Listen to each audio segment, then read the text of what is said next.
Well, this wouldn't be much of an AI YouTube channel if I didn't have my very own Mac Mini personal assistant running 24/7 in the background, now would it? Today, I want to talk about why I think 24/7 personal assistant agents are largely ridiculous, a waste of time to build, and more than that, a waste of tokens to actually do anything at all. Now, I'm still building an AI, and I build an AI just about every single day. Right now, I'm working as a solo engineer helping build a venture capital-backed startup. When you're thinking about building an AI agent, you're thinking about OpenClaw and having something running 24/7 that you can text and message and it will just accomplish tasks for you.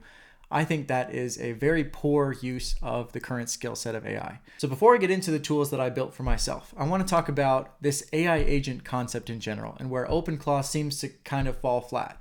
And it's that knowledge workers that are supposedly going to be replaced by AI in the near future, they spend most of their time not doing things that an AI agent would even be good at. The whole marketing hype, and you've probably seen this, I saw this twice today on LinkedIn from marketing gurus and business gurus across everywhere. See things like these guys right here who say that if you join their course or listen to their long sales spiel that you will be able to harness AI and somehow make it work for you, and you can spend all your time just hanging out with family and doing whatever you want to do because all the work is going to be handled by AI.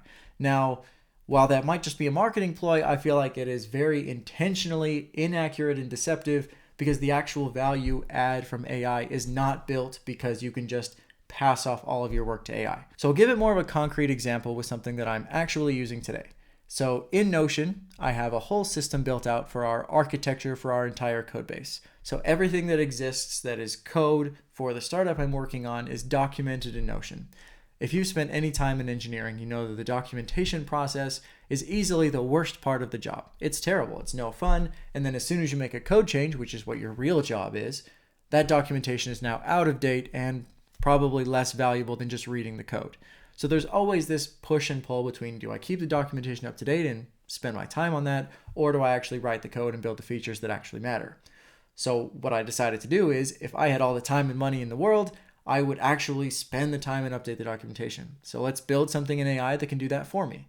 So it listens to GitHub, and when GitHub makes a change, it sends that change in the diff file or the different code changes I made over to this AI workflow, which kicks off a new process, goes to the Notion, reads through the documentation, and updates it based on the code changes I made. Super simple, it has a clearly defined protocol, a clearly defined this is what done looks like, and that's something that AI does a very good job of. Now this is not running 24/7, it's running only when I tag a new Git change or there's a specific major change to the code base, but because that runs in the background and that's running via AI, it's something that actually saves me time and provides significant value to the team and the overall company. The documentation stays up to date and everything's awesome. So this is not an OpenClaw agent. It's not running on my Mac Mini. It just kicks off this process every time it needs to. And that's very specific, and that maybe happens once or twice a day. Again, not a great use case for a 24/7 agent. So one of the heuristics that I use if I'm saying what would be the best case scenario for AI in the future, and it would be if I had a keyboard like this one, where anytime I click one of these buttons, it would perform a very specific niche task, where instead of me sending off an email or me updating documentation or me writing a very specific code change, I could just push a button and then that task would be taken over by an AI agent that is trained in that specific subset of tasks. I would still want to be the one directing that action because there's a lot of context that might need to be passed back and forth. And I don't think the best way to do that is with a sol.md markdown file and an OpenClaw. But if I had control of that, that would significantly increase the amount of things that I could do, increase my efficiency as an employee, as an engineer, and that would be incredibly valuable. But let me give you my other example of something that I've built. This is probably the one that looks the most like a 24/7 agent that you've probably heard people talking about on other AI YouTube videos. And this is my Slack coding agent. So essentially our team, right, we're not all engineers. A lot of non-technical people also want to make changes to the code base. They want to change the color of a button, they want to change a logo, they want to change a fav icon in the browser. All of those things are very simple code changes, but if you don't understand the architecture of the code, it would be pretty dangerous to just jump in there and start making changes. So what we have now is a bot in Slack that you can message and you can tag and you say, I want to make this change to the code. And then it spins up a Claude Code instance. Instead of just making the change, because if I wanted to do that, I would have just given everyone Claude Code. It goes through the files and recommends the change that it would make. It says, okay, you asked me to change the logo, then here's all the 32 pages where the logo would change, give me the new file, and I'm ready to go. And then the user, who might not be a technical person, might say, oh, actually, I don't know what you're talking about, all those pages. I actually wanted you to change the little browser icon, which you may or may not know is called a fav icon. And then the Slack bot can say, oh, okay, I'm going to change my plan. I'm going to change all of that structure. And now all I'm going to do is change this fav icon file. Does that look right? And then they can approve or deny it. So at its simplest, it's just a feedback loop for them to recommend changes. If they agree with the changes, they approve it. It submits that code change and I can review it later if I need to. Now that is, again, incredibly valuable for me because I don't have to context switch off of a big architecture change that I'm working on. Instead of that, I could just let this Slack bot run in the background. Whenever someone asks it to do something, it kicks off that workflow. It's a very specific workflow. It's that 4-step process, and it does that every time. And it works rather well, if you ask me. I think it's gone pretty well over the last few months. It's done, 100 changes, and it's done a great job. But it's not something that I feel like has any value in running 24/7. It just needs to run when someone needs it, and it's a great workflow. Maybe I can spin up in the future a dozen of these that can work in parallel when they're needed and when they're called specifically.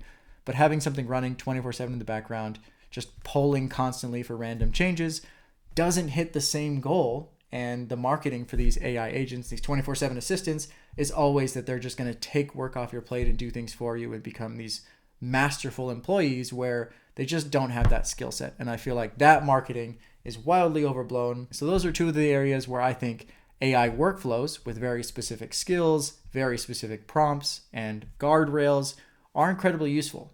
But again, it's that keyboard that I can use to push the buttons that I want to get done at that specific time. It's not just a general AI agent that's smart enough to do my job for me. So if you are looking to build an AI and you want to say, when do I decide whether this needs to be a workflow, whether this needs to be a fully autonomous agent or not, or whether I should build it at all, I would say if this is a job that you would go out and hire someone, contract with someone to do, and would actually bring you value, you would pay this person to do this task, and you can divide it into here's the protocol, here's what done looks like, and here are the guardrails, then yeah, I think that's something you should build into an AI workflow, and you should be very intentional about what triggers kick off that workflow and pull in the right context instead of constantly running an AI that's just going to be inventing work for itself. So if you're thinking, I'm going to go out and buy a Mac Mini and build on OpenClaw and just have it running in the background as my personal assistant, the first question that I would ask you, that I ask everyone that has talked to me about these agents, is what are you going to have that agent actually doing?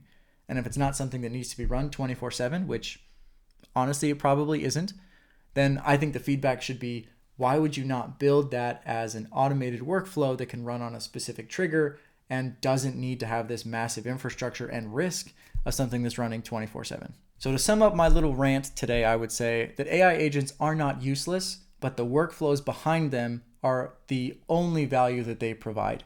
And this concept and conflating the 24/7 personal assistant with these massive improvements and replacing employees, I think is wildly overblown. Now, if you're interested in AI, you like to build an AI, you want to chat about this, I'm always happy to chat in the comments. If you like this video, definitely give it a thumbs up and subscribe to the channel if you want to learn more about some of the things that I'm working on. If you have questions about the workflows that I've built or what it just looks like to build in AI in the real workforce, there's a lot of cool content coming out very soon that I think you'd be very interested in. So subscribe to the channel and I will see you in the next video.